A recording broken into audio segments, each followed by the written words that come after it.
샬롬 하시고 인사하시기 바랍니다. 샬롬. 하나님의 평강이 임할 줄 믿습니다. 우리의 믿음은 하나님의 말씀을 따라갑니다. 우리의 생각이나 이론을 따라가는 게 아니라 오늘도 하나님 말씀이 선포될 때 여러분들의 마음을 시원하게 해주시는 분은 성령님이십니다. 그래서 요한복음 6장 63절에 예수님께서 내가 너에게 이른 말이 영이요 생명이라고 말씀하셨어요. 영이요 생명이기 때문에 우리가 저번에 레위기 17장 11절을 배웠죠. 육체의 생명은 피에 있습니다. 우리 인간들은 아담의 범죄의 후손이기 때문에 생명을 찾을 수가 없는데 모든 사람들은 바로 죄 없으신 예수님의 피를 우리에게 주어 십자가를 상징하는 단에 뿌려 너희의 모든 죄를 속하게 했다 그랬어요. 그래서 생명 있는 피가 바로 죄를 속한 카파를 하고 덮어주고 구속하는 십자가의 은혜를 레위기를 통해서 배웠습니다. 여러분들 오늘은 레위기 1장에 저와 여러분들이 소제에 대해서 배웠지만 5가지 제사 중에 복음의 아주 귀한 것이 1장에 숨겨져 있는데 그 1장 10절로부터 13절까지 배우는데 오늘 여기 제가 제목을 써놨습니다. 이게 아마 저와 여러분들이 1년간 오늘이 우리 새 장소를 얻어 예배드린 지 1년 되는 때예요. 생일이에요. 그래서 조금 끝나면 예배 후에 생일잔치를 하겠습니다. 여러분들 한 번도 가지 마시기 바랍니다. 잘 오셨어요. 그래서 오늘 보면은 여기 그동안 1년 동안 은혜의 말씀을 사도 바울의 서신서와 요한의 서신서와 그리고 새 언약의 말씀을 통해서 저희들이 이제는 이 은혜가 하나님의 은혜가 많은 부족하고 그리고 공로 없고 자격 없는 자에게 이렇게 임했구나 해서 그 은혜를 체험하는 가운데 마음의 평강도 누리고 치유함도 많이 받고 계셨습니다. 그런데 오늘 그 복음의 은혜가 이 레위기 1장 여기서 번제에 관해서 우리가 공부할 때 북편 제단이 몇 방향으로 되어 있어요. 십자가가 4방향이죠. 동서남북. 동서남북은 저희들이 복음을 듣고 신앙생활하는데 굉장히 중요한 의미가 있는데 오늘은 그 중에서 북쪽 방향에 대해서 얘기합니다. 희생제물을 잡는 쪽이 무슨 쪽이라고요? 북쪽입니다. 여러분들 우리 대한민국은 북쪽에 이북이라는 데가 있듯이 우리 미국도 북쪽에 캐나다라는 데가 있어요. 그래서 이 북편에서 희생제물 번제물을 잡습니다. 그 다음에 이상한 얘기들이 나와요. 이거를 레위기를 갖다가 공부하면 너무나 골치가 아파서 많은 분들이 복음을 이해를 못하니까 모르는데 오늘 저와 여러분들이 여기 써있는 머리와 기름 한번 따라하세요. 머리와 기름. 내장과 정갱이. 머리와 기름은 번제물을 해서 죽여서 번제물을 잘라내는 게 머리와 기름이고 또 정강이와 내장은 한번 따라하세요. 정강이와 내장은 물로 씻어버립니다.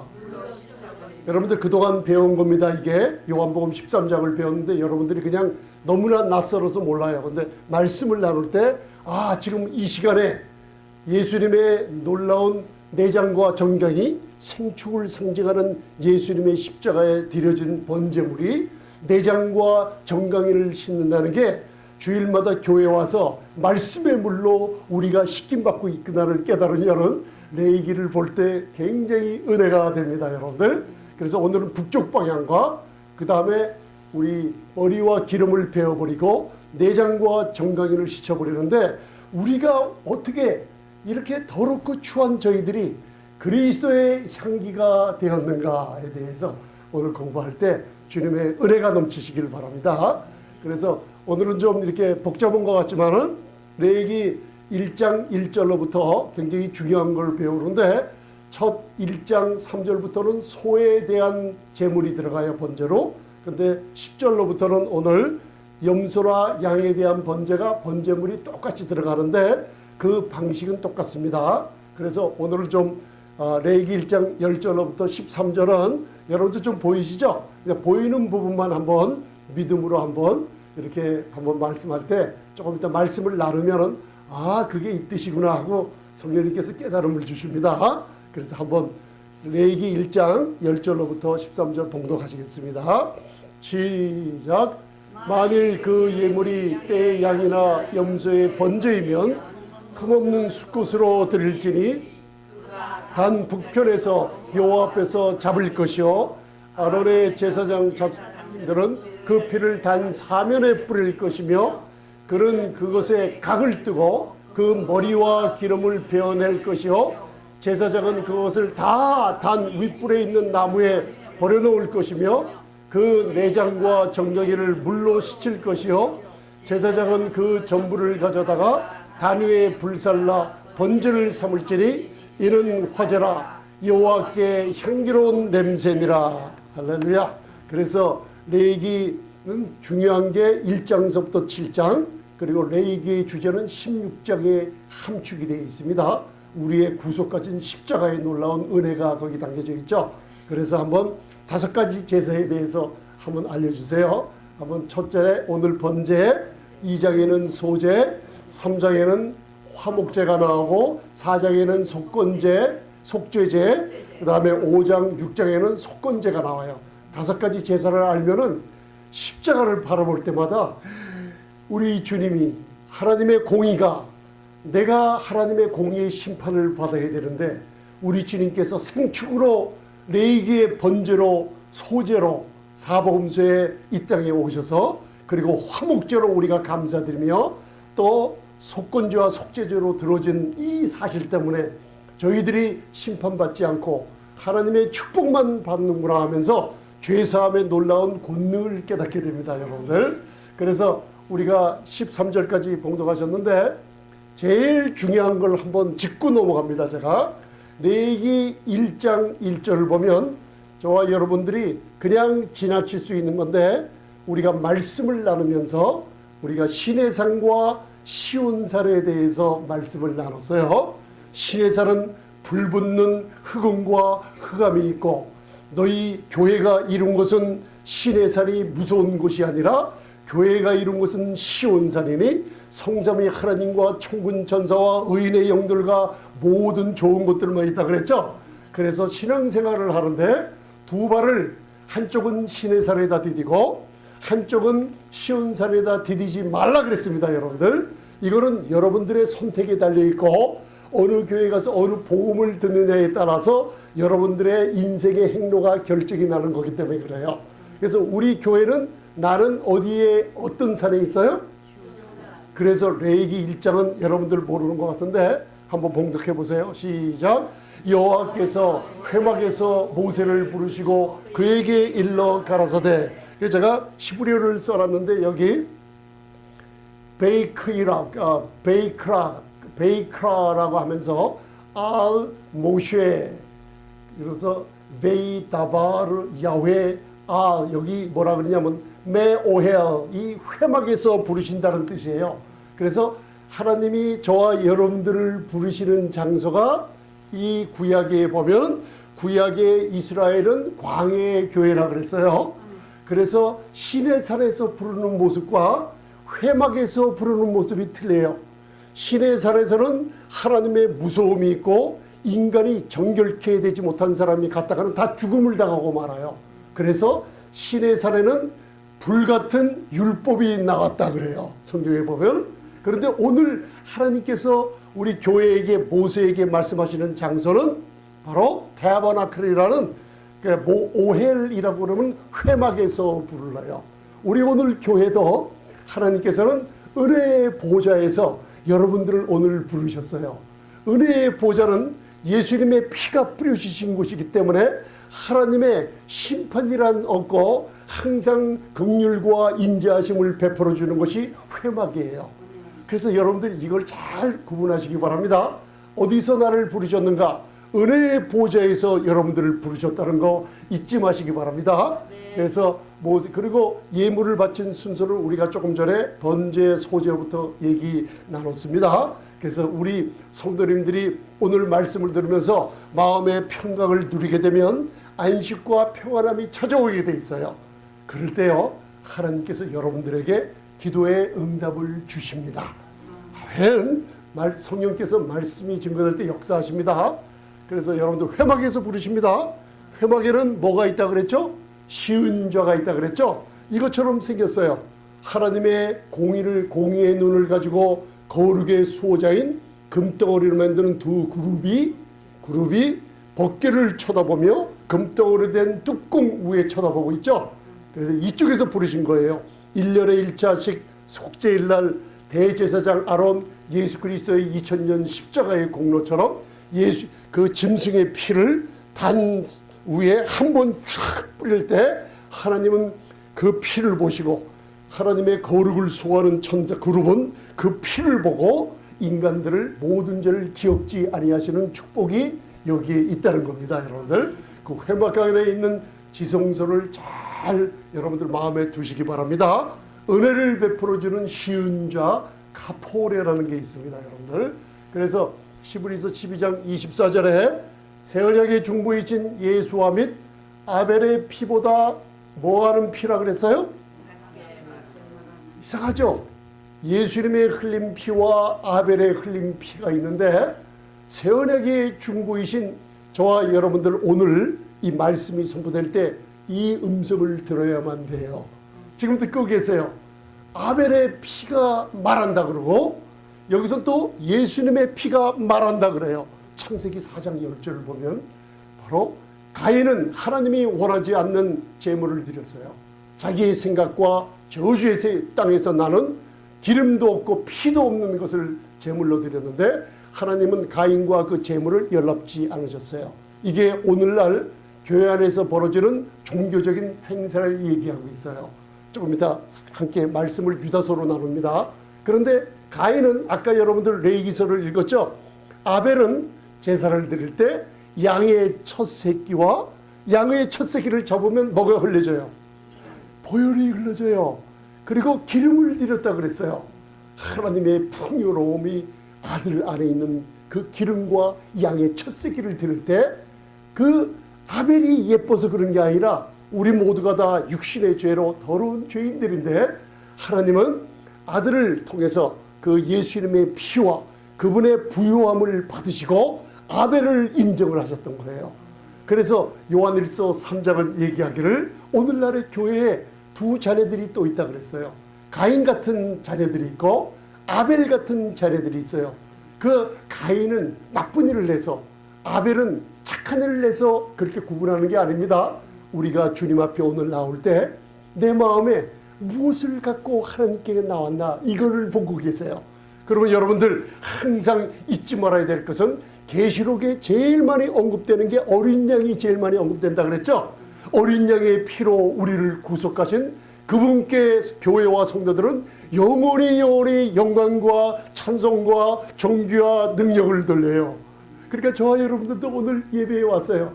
여러분들이 예뻐서 받아주시는 게 아니라 마음속에 어린 양의 피를 의지하고 나오신 거예요.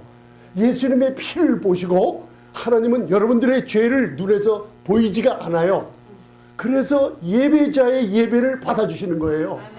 찬양을 잘해서 목사가 잘나서 여러분들 인격이 잘나서 아니에요.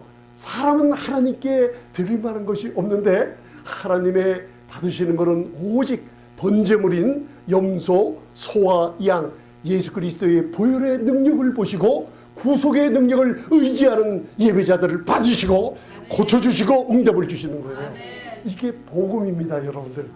저와 여러분들이 예배가 여러분들 쉬워지죠. 그러면 내가 무슨 자격이 있어서 신의 산에서는 율법을 줄 때는 바로 율법은 내가 하나님 앞에서 어떤 사람이 되어야 마땅한가 해서 저와 여러분들이 율법 아래 신앙생활하면서 얼마나 고생들 많으셨어요. 그렇죠? 내가 어떤 사람 되기 위해서 이거 하고 노력하고 애쓰고 힘들어도 여러분들 그게 풀어지지 않고 계속됐는데 하나님의 시온산의 시은자는 여러분들을 바라보시는 게 아니라 그 아들의 공로가 얼마나 완전하게 이루어졌는가. 아들 예수님의 피로 여러분들의 죄가 얼마나 깨끗하게 씻어졌는가. 그걸 보시고 하나님이 받아주시는 게 시온산 은혜의 이장소인 줄 믿습니다. 할렐루야. 그래서 새 언약의 중보이신 예수님의 피, 아벨의 피가 땅에 떨어졌을 때 피는 말한다 그랬어요. 이 세상에 살인자들은 꼭 잡히고 말고 피를 많이 흘린 세계 모스크바나 저쪽 동토나 이북 땅이나 숙청을 하며 인간들의 무지한 피를 흘린 곳에 땅이 저주를 받아서 그 말씀대로예요. 이 식물들, 농사를 지면 곡물들이 안 자라요. 왜요? 창세기 4장에 원한의 피가 하나님을 통해 원수 갚아달라고 부르짖고 있어요. 그런데 오늘 저와 여러분들 이 자리는 바로 아벨의 피는 원한을 갚아달라고 아벨의 피의 소리를 하나님이 듣고 가인에게 얘기했을 때 그 원한의 피는 가인에게 저주를 갖고 왔어요. 그런데 오늘 세원에게 준 거이신 예수님의 피는 말하고 있어요. 아벨의 피도 말하고 있고 예수님의 피도 말하고 있어요. 그럼 무슨 말을 들어야 될까요? 예수님의 피는 지금도 너희에게 은혜다 바로, 너희에게 축복이다 바로, 병든 자에게 치유함을 얘기하고 있고 낙심한 자에게 평강을 말하고 있어요. 예수님의 피를 듣는 사람들은 다 살아나게 되어 있기 때문에 하나님께서 내가 너희에게 이 피를 주어, 그죠? 단에 뿌려서, 그리고 죄 있는 자들이 그 생명의 피로 죄가 구속함을 얻게 만들어 놓으신 거예요. 그래서 여러분들 휘장은 구약의 휘장으로 덮여 있었어요. 지성소 시은자로 들어가려면 휘장 가운데 계시는 전능한 하나님을 아무도 만날 수 없었지만 1년에 1자씩 그 짐승의 피를 가지고 속죄일날 들어갈 때 그날만 모든 죄를 사하여 주었어요. 히브리서 10장을 보면 예수님의 피가 여러분들 선포될 때 여러분들이 찢은 게 아니라 휘장이 예수님의 육체가 십자가에서 찢어져 내려갈 때 여러분들 하나님과 여러분들 교통하는 모든 성도님들이 되고 말았던 거예요. 그래서 하나님은 여러분들을 하나님의 뜻을 행하러 오신 예수님을 상징하면 번제를 이제는 묵상하시고 그 번제물을 하나님께서 받으시고 이제 하나님께서는 저와 여러분들을 온전한 예배자로 받아주고 계세요. 왜? 히브리서 10장 10절에 그가 단 한 번에 영원한 제사를 드림으로 말미암아 우리가 거룩함을 앞으로 얻을 것이다가 아니에요. 이미 거룩함을 믿는 자들은 얻었다고 선포하고 있기 때문에 거룩한 자들이 거룩한 하나님을 만나고 거룩한 자들이 거룩한 성령과 교제를 할 수 있는 거예요. 그래서 여러분들의 자격은 하나도 없고 어린 양의 보혈만 자격 있는 걸 알 수가 있습니다, 여러분들. 그래서 유다서 1장 11절에 온 세계 지금 계시록에 나오는 7교회, 여러분 마지막 교회의 모습이 라오디게아 교회고 하나님 예수님께서는 지금 여러분들 오른손 7별의 목자들을 단단히 주고 계시고 목자들을 깨우고 계세요. 이제는 빌라델피아 교회처럼 책망도 않고 칭찬된 교회 좀 되라. 인내의 말씀을 들으며 성도들을 건강과 보석처럼 좀 아름다운 은혜의 터 위에 아름답게 그 위에 세워주고 그리고 라오디게아 교회로 가지 말라 그러죠. 그래서 라오디게아 교회에 지금 창고라는 복음이 화 있을진저 하고 이 세 가지를 지금 2세대 교회에게 주시는 것들이에요. 그래서 먼저 사람들이여 가인의 길을 행했다 그래요. 여러분들 믿음은 여러분들의 감정이나 느낌이나 그런 게 아닙니다. 하나님의 말씀에 의거하면 예수님의 구속의 보혈이 바로 내 죄를 씻었으며 나는 하나님의 아들의 흘리신 보혈로 단번에 거룩함을 입었고 온전하기 때문에 하나님과 이제는 마음껏 교통할 수 있다는 놀라운 축복을 받아 누렸어요. 가인의 길은 항상 인간의 사상과 인간의 느낌과 사랑을 전한다 그래요. 그죠? 은혜 그리고 만인 구원서를 얘기하고 있어요. 모든 사람이 하나님인 사랑이시라. 하나님께 나아가면 다 구원받을 수 있다 그래요. 뉴에이지나 크리스찬 사이언스나 이방의 종교들 그런 사람들이 가인의 길을 행하고 있어요. 그런데 거기에는 십자가의 예수 그리스도의 고난이 없어요. 거기에는 어린 양의 보혈이 없어요. 인간의 사상과 감정으로 그리고 이 믿음이 있다가 없어졌다 하는 게 아닙니다, 여러분들. 그런 복음이 바로 가인의 길, 고라의 폐역, 발람의 어그러진 길이라고 그랬어요. 왜? 전부가 다 공통점이 뭐냐? 예수 그리스도의 십자가의 고난과 보혈을 부인하고 있는 거예요. 말을 안 하고 있어요, 여러분들. 그래서 자, 이거 천국은 마치 좋은 진주를 구하는 장사와 같다 그랬죠? 여러분들은 예수님의 보혈이 얼마나 정결하게 씻었기 때문에 우리 마태복음 천국에 관한 7가지 비유를 배웠죠. 저번 화요일날 안 오신 분들이 계셔서 제가 그림을 다시 한번 보여드리려고 거꾸로 생각했던 것들이에요. 마태복음 13장을 읽으며 7가지 비유 중에 5번째 6가지 바로 천국은 밭에 감추인 보화와 같으니 모든 것을 다 팔아서 감추어 두고 그 밭을 샀다 그랬어요. 천국은. 그리고 천국은 좋은 진주를 만나서 다 재산을 팔아서 그 좋은 진주를 산 장사와 같다 그랬어요. 그래서 우리들의 생각은 항상 거꾸로 생각하고 있어요. 이와 같이 교회도 하나님의 놀라운 축복을 받았으니 우리 마음에 감추인 그리스도를 위해서 마음과 뜻과 목숨과 정성을 다해 섬겨야만 된다 그랬죠. 감추인 보화이기 때문에. 근데 그 뜻이 아니었죠. 감추인 보화를 산 사람은 바로 먼저 예수님이 유대인이 보석을 상징한다 그랬죠. 대제사장 가슴에 있는 아름다운 보석을 보셨죠? 예수님이 먼저 온 지구의 모든 죄를 어린 양의 피로 구속하시고 믿는 사람들에게 이 구속의 능력을 허락해 주셨어요. 먼저는 유대인에게 줬는데 유대인이 거절하자 숨겨뒀어요, 보화를. 그리고 값진 진주는 어디서 나온다고 그래요? 마태복음 13장 천국의 비유에 예수님이 집안에 계시다가 유대인들을 위해서 복음을 전하시다가 이제는 그들이 거절하자 바닷가로 나오는데 이방인에게 2000년 동안 전한 이 은혜의 복음을 얘기하고 있어요. 그래서 진주란 뭐냐? 바로 우리가 진주처럼 그 안에 아름다운 영광을 모셨다는 게 아니라 진주는 바로 교회를 상징하고 있어요. 왜? 바닷속에서 난 아름다운 보화이기 때문에.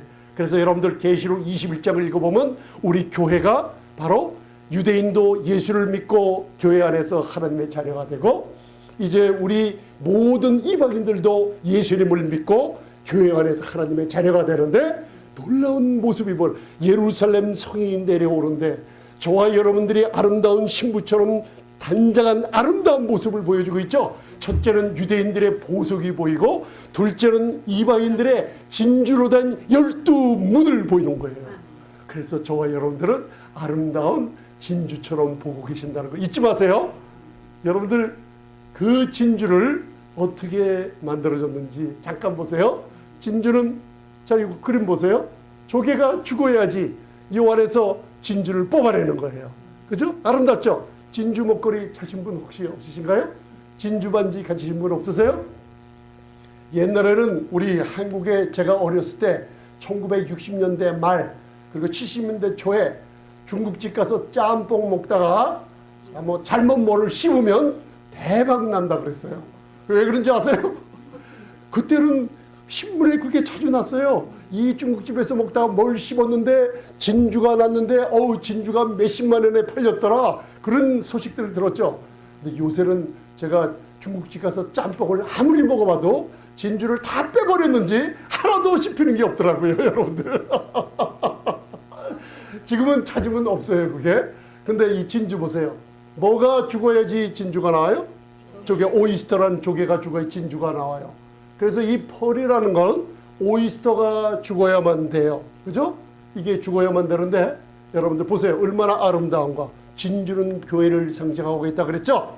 여러분들 조개, 이물질인 모래나 암사나 이런 이물질 날카로운 게 들어가면 여러분들 이 조개가 뚜껑을 열고 있다가 날카로운 쇳덩어리인 인간이 거기를 만지면 탁 닫고 낙하라는 끈적끈적한 액체를 수년 동안 그게 걸리적거리니까 그 낙하로 돌리면서 계속 쌓아요. 낙하라는 그 칼슘 카보하이드레이트라고 끈적끈적한 액체로 3년 4년을 쓰면 오래될수록 진주가 큽니다, 여러분들. 그거를 빙빙빙 돌려서 마더 오브 펄이라고 낙하라고 그래요. 그걸 낙하 액체가 그걸 만듭니다, 여러분들. 여기서 그래가지고 마지막에 진주가 탁 죽으면은 뚜껑을 열어보면은 조개가 죽으면은 진주가 제가 이렇게 가끔 이래요.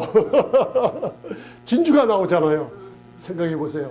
예수님의 십자가에서 다 이뤘다 하시며 목숨을 포기하시고 목숨을 포기하셨을 때 그 예수님의 목숨이 죽은 것을 알고 로마 군병이 창으로 옆구리를 찔러요, 여러분들.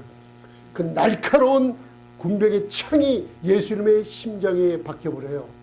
그 창의 날카로운 모습들이 저와 여러분들이 갖고 있는 육신의 죄를 상징하고 있어요.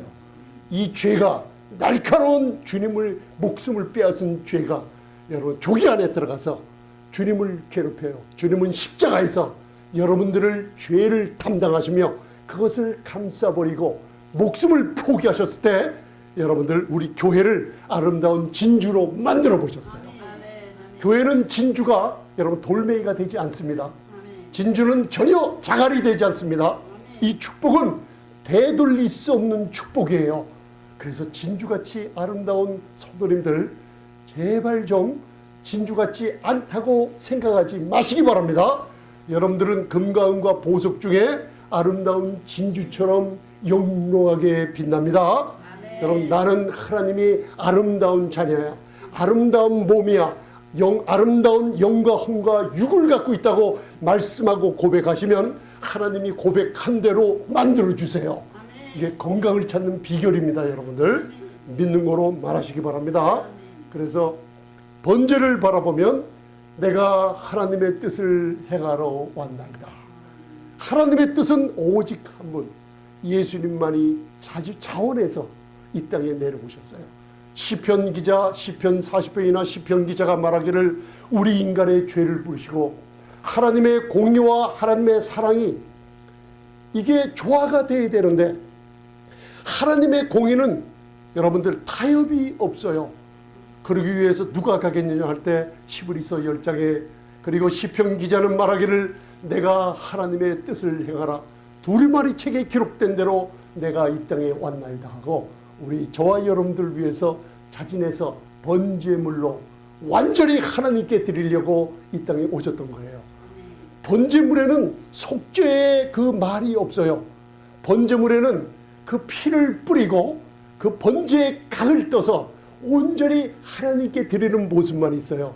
하나님은 지금 누구만 받으세요?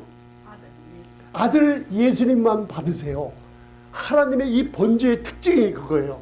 여러분들 하나님 외에는 아들을 아는 자가 없고 아들과 아들의 계시를 받은 자 외에는 아들을 아는 자가 없어요. 그런데 하나님은 하나님만이 아들을 받으시기 때문에 십자가에서 번제물로 아들을 온전하게 받으실 때 그 안에 있는 여러분들을 받아주시는 거예요. 오늘 그게 예배입니다. 그래서 번제 이걸 1장을 읽어보면 거기에 내 죄를 없애버렸다는 얘기가 없어요. 속죄나 석건제처럼 하나님이 전부가 다 다른 화목제나 다른 거는 제사장들의 양식으로 돌아가고 하는데 번제물은 그런 게 없어요. 전부가 다 제단 위에 불타서 하나님께 향기로운 제물로 올라가요. 온전히 아들의 공로만 받으시고 그 안에 있는 교회를 받아주시는 놀라운 하나님의 사랑이 거기 있어요. 십자가 바라보면 하나님의 공의는 우리한테는 하나님의 거룩이 무서웠지만은 번제물로 드리신 아들이 있기 때문에 하나님의 사랑과 화평이 바로 입맞추게 되어서 우리에게 역사를 하시는 거예요. 그러니까 하나님의 보좌의 기초는 뭐라 그랬어요? 시편 기자는 하나님의 보좌의 기초는 의와 공의라 그랬어요. 의와 공의가 여러분들 그냥 읽지 마시고 의와 공의는 하나님 보좌는 우주의 중심이에요. 은하계는 수억 개가 있어요. 그 은하계에 수많은 행사들이 운행을 하고 있죠. 하나님의 보좌의 기초 공의가 없으면 이 운행하는 은하계가 법칙이 법률이 깨지고 말아요. 질서가. 그 하나님의 보좌의 기초 때문에 하나님이 만드신 궁창에 수많은 은하계 수많은 행성들이 질서를 잡아 운행하고 있어요. 놀라운 축복이에요. 그 공의가 십자가에서 여러분들 위해 화평이 이루어졌기 때문에 시편 기자는 89편에 하나님의 공의가 아들을 통해서 공의와 하나님의 의와 화평이 입맞추어서 이제는 누구든지 하나님께 나오는 자마다 평강과 화평과 아들의 자격을 맞을 수 있다고 그랬어요. 할렐루야. 이 뜻을 쫓아 예수 그리스도의 몸을 단번에 들으셨기 때문에 그 분깃과 유업을 우리가 드렸어요. 왜? 우리가 한번 따라하세요. 내가 거룩함을 얻었습니다. 거룩함을 얻었기 때문에 이제 하나님께 마음껏 나가시기 바랍니다. 아멘. 그래서 끝내는 자기를 사람의 모양으로 오셔서 사람과 같이 돼서 사람의 모양으로 오셨어요. 라이크니스 오셔서 자기를 낮추시며, 이게 자기를 비운다는 뜻이에요. 사람들이 자꾸만 뭐가 좀 되고 뭐가 좀 있으면 더 비워야 돼. 마음 좀 비워. 교회 나와서 하나님께 살아가 좀 비워야 돼. 우리는 비우지 못합니다. 주님을 따라갈 때 사람의 모양, 나 같은 죄인의 모양으로 오셔서 자기를 낮추시며 죽기까지 복종하셨으니 마침내 번제물로 하나님께 십자가에 죽으십니다. 예수님의 비우심 안에 있는 저희들이 진짜로 비움을 가지고 사는 사람인 줄 믿으세요. 아멘. 예수께서 성천하시다. 이게 사복음서에서 나오는 번제물이에요. 바로 기약이 차감해 자원에서 이 땅에 오셨어요. 하나님의 뜻을 행하라. 기약이 차감해 이제는 예루살렘을 향하여 올라가서 번제로 드리기를 굳게 결심하셨다는 뜻이에요. 여러분들 성경을 이제는 볼 줄 아실 줄 믿습니다. 그래서 이게 어디 있냐, 번제물이. 에베소서 5장 2절 사도 바울의 서신서를 가면 그리스도가 바로 나를 위한 제물과 생축, 바로 오늘 레위기 1장을 읽으신 각을 떠서 북편에서 잡을 것이요, 그리고 머리와 그리고 기름, 정광이와 다리 다 잘라서 하나님께 드리죠. 그거 모습을 갖다가 향기로운 제물과 생축으로 하나님께 드리셨어요. 여러분들이 드린 게 아닙니다. 여러분들은 하나님이 안 받으세요. 그리스도 안에서 예수님의 완전한 공로 때문에 하나님이 여러분들을 지금 받으십니다. 아멘. 그래서 여러분들, 이건 제가 아까 그림이랑 여기가 번제단이에요. 번제단에 보면 네 뿔이 있죠. 네 뿔이 있습니다. 그래서 제가 이걸 다시 한번 보여드릴게요. 네 뿔인데 번제단에 흘리신 짐승의 피가 없이는 물두멍에도 이 안에 성삼의 하나님과 교제함도 누릴 수가 없습니다. 많은 분들이 예수 그리스도의 십자가와 보혈을 무시하는 가운데 이 안에 성령의 놀라운 능력을 체험하려고 하는데 이게 문제가 생기는 거예요. 기초는 뭐예요?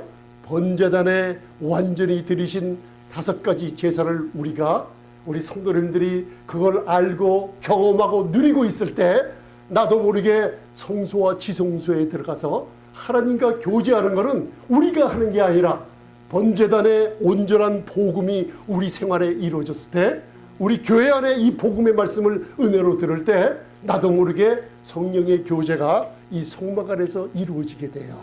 할렐루야. 그래서 여러분들 보세요. 이제 오늘 다 이제 말씀을 정리합니다. 레위기 1장 11절에 그 단 북편에서 여호와 앞에서 잡을 것이요, 아론의 자손 제사장들은 그 피를 단 몇 면에 뿌려요? 4면에 뿌리는데, 자 보세요. 요 단에 아까 뿔이 몇 개 있어요?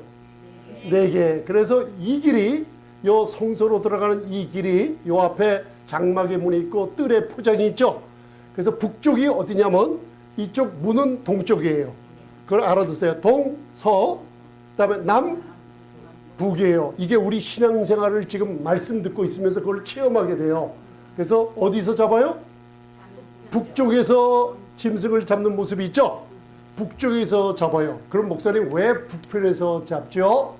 북편에서 잡는 이유는 예레미야 1장이나 에스겔서나 예레미야 16장이나 6장이나 읽어보면 이스라엘 하나님의 백성들의 적들이, 원수들이 다 북편에서 쫓아와요. 악한 무리의 공격들이 다 북편에서 와요. 그래서 북편에서 여러분들 예수 그리스도의 십자가가 어느 쪽에 있게요? 그러면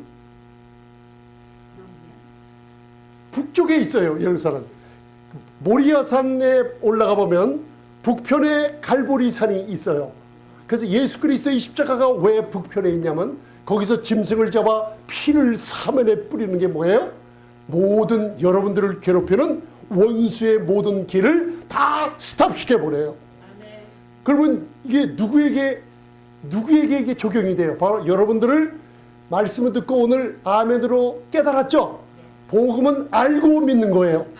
이 말씀을 듣고 북쪽을 바라봐요. 영적으로 예수님의 십자가 바라봐요. 그게 흘리신 보혈로 우리 가정을 지켜주세요. 우리 자녀들을 덮어주세요. 우리 기업을 막아주시고 보호해달라고 하면은 모든 원수들, 악한 영, 귀신들의 역사를 여러분들이 알고 믿는 만큼 하나님이 스탑시켜버려요. 여러분들의 몸의 질병, 북편의 십자가를 바라보면 보혈의 능력으로 뿌려주세요. 주님, 이 시간 보혈의 능력을 우리 모든 성도님들, 말씀을 듣는 성도들 위해 예수 그리스도의 보혈의 능력을 덮어주시고 치유하여 주시고 다 가정기업 자녀들을 도와주옵소서. 아멘 하실 때 이 역사가 일어나요. 놀라운 능력이 계시록에 나타나 있는데 여러분들이 사용을 않고 있는데 오늘 들었으니까 여러분들 믿음은 들으면서 나요. 여러분들 알고 믿는 역사가 일어난 거예요. 이제 북편이 어딘지 알았죠? 여기에 뭐가 올라가요? 연기가 올라가요. 이게 향기로운 제물, 그죠? 하나님이 받으시는 거예요. 잘 보세요. 북편에, 왜 북편인가 아셨죠? 이제는 모든 원수의 적을 그 제사장들이 피가 뿌릴 때 너희는 왕같은 제사장들이요, 그죠? 너희는 거룩한 나라요 왕같은 제사장들이라 그러죠. 베드로전서 2장 9절에. 여러분들 제사장 맞습니까? 아멘. 저도 믿음으로 의롭다함을 얻은 거는 특권층이 없어요. 아멘. 어린 나이가 예수 믿고도 의롭다함을 얻은 건 똑같아요. 하나님이 주신 의는. 여러분들이 믿음으로 말하시기 바랍니다. 아멘. 말할 때 이 북편에서 단 사면의 제사장들이 여러분들이 우슬초의 묶음을 취해서 어린 양의 피에 적셔 그 집 여러분들 좌우 설주와 임방에 뿌리면 십자가의 모양이 나타나 버려요. 그러면 우슬초의 묶음으로 뿌린 피는 모든 재앙들이 거기서 왔다가 스탑해 버려요. 그 아래 어린 양의 죽음과 보혈을 보고 피해 지나가는 게 있어요. 우슬초는 의인의 백향목 중에 모든 자연과 식물의 제일 작은 식물이 우슬초예요. 그러면 내 우슬초는 어디 있어요? 의인의 몸에 백향목 같은 여러분들의 우슬초는 혀예요. 혀로 예수님의 보혈의 능력을 자꾸만 믿음으로 선포하며 믿음으로 덮어달라고 보호해달라고 말할수록 우슬초로 뿌리는 역사가 일어나니 원수들의 모든 역사가 스탑하고 건강을 되찾게 될 줄 믿습니다. 할렐루야 여러분들. 그래서 그런 자 12절은 함께 봉독하세요. 이제 정리합니다. 시작. 각을 뜨고 머리와 기름을 베어낼 것이요 제사장은 그것을 단 윗불 위에 있는 나무에 버려놓을 것이요. 자, 소는 소를 잡으면 피가 많이 나와요, 적게 나와요? 많이 나와요. 이거 어떻게 하셨어요? 양을 잡으면 얼마나 나와요? 조그맣게 안 나와요. 근데 비둘기 잡으면요 거의 안 보여요, 피가. 근데 피가 있긴 있어요. 제사장의 목을 비틀어서 쫙 짜내면요 피가 요만큼 떨어지긴 떨어져요. 그것도 구속의 능력이 있어요. 그래서 여러분들이 레위기를 공부할 때 사복음서를 깨달을 수가 있어요. 소를 잡으면 피가 어떻게 나온다고요?